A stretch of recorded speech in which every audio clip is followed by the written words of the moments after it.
Hi! అందరికీ నమస్కారం అండి. Welcome back to Sharath updates YouTube channel. ఈరోజు ఏ జిల్లా వారీగా ఈ చేయూత పెన్షన్‌ల డబ్బులు అందజేస్తారు?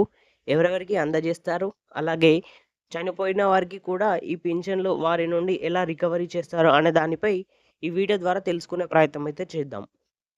దీని గురించి పూర్తి వివరాల కోసం వీడియోను ఎక్కడా కూడా స్కిప్ చేయకుండా పూర్తి వరకు చూసే ప్రయత్నం అయితే చేయండి. అలాగైతేనే వీడియోలో ఉన్న సమాచారం మీకు క్లియర్‌గా అర్థమవుతుంది. దాంతో పాటు వీడియోను ఖచ్చితంగా లైక్ చేయండి. ఛానల్‌ని సబ్స్క్రైబ్ చేయండి. ప్రభుత్వం మంజూరు చేసిన చేయూత పెన్షన్లు పక్కదారి పడుతున్నాయి. ఈ పెన్షన్లు పొందుతున్న వారికి మరణించినప్పటికీ వారికి పెన్షన్లు తెలంగాణ రాష్ట్ర పెన్షన్లు వెళ్తున్నాయి. వాస్తవానికి వారు మరణించడంతో ఆరా తీసిన ప్రభుత్వం ఆ పెన్షన్లపై కీలక నిర్ణయం తీసుకుంది. చనిపోయిన వారికి మంజూరు చేసిన పింఛన్లను రికవరీ చేయాల్సిందిగా ప్రభుత్వం ఆదేశాలు జారీ చేసింది. సంవత్సరం కింద చనిపోయిన పెన్షన్ లబ్ధిదారులకు కూడా ఈ చేయూత పెన్షన్లు అందజేశారు.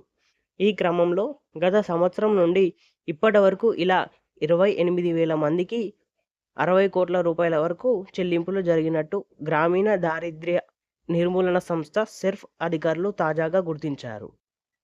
చేయూత పెన్షన్లు అందుకుంటూ మరణించిన పలు విభాగాల లబ్ధిదారుల వివరాలను వారి కుటుంబ సభ్యులు అధికారులకు తెలియజేయలేదు. అందువల్లే ఈ సమస్య ఎదురయ్యిందని అధికారులు తెలిపారు. ఈ లబ్ధిదారుల్లో కొందరికి నెలకు రూ. 2,016, దివ్యాంగులకు అయితే రూ. 4,016 చొప్పున సంవత్సరం కాలం పాటు ప్రతి నెల వారి ఖాతాల్లో జమ చేస్తూ వస్తున్నారు. తాజాగా ఈ విషయంపై వెలుగులోకి రావడంతో సదరు పెన్షన్ లబ్ధిదారుల కుటుంబకుల నుండి ఈ మొత్తాన్ని పెన్షన్‌ని రికవరీ చేయడానికి అధికారులు చర్యలు చేపట్టారు. దీనికి సంబంధించి అధికారుల ఆదేశాలు జారీ చేశారు. మరణించిన లబ్ధిదారుల పేరు మీద జమ అయిన మొత్తాన్ని వారి కుటుంబ సభ్యులు చనిపోయిన వారి బ్యాంకు డెబిట్ కార్డును ఉపయోగించి ఏటీఎంల నుండి డబ్బు విత్‌డ్రా చేసినట్టుగా అధికారులు గుర్తించారు.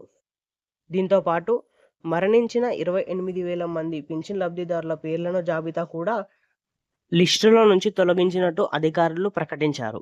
అలానే వృద్ధాప్య పెన్షన్లకు సంబంధించి మరణించిన వారి భార్య లేదా భర్తకు పెన్షన్ అందించేందుకు అధికారులు చర్యలు చేపడుతున్నారు.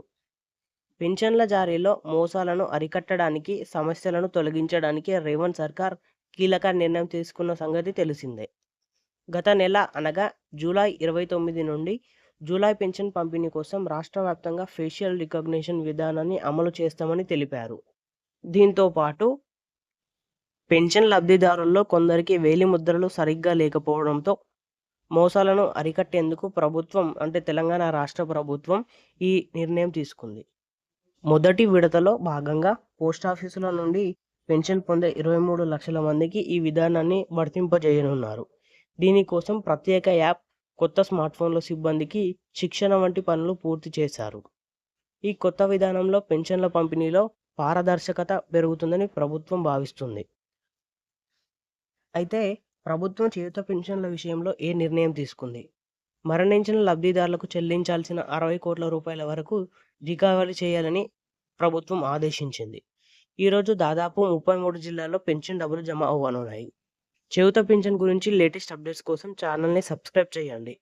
వీడియో కొంచెమైనా ఇన్ఫర్మేటివ్‌గా అనిపిస్తే వీడియోని ఖచ్చితంగా లైక్ చేసి మీ మిత్రులకు షేర్ చేయండి.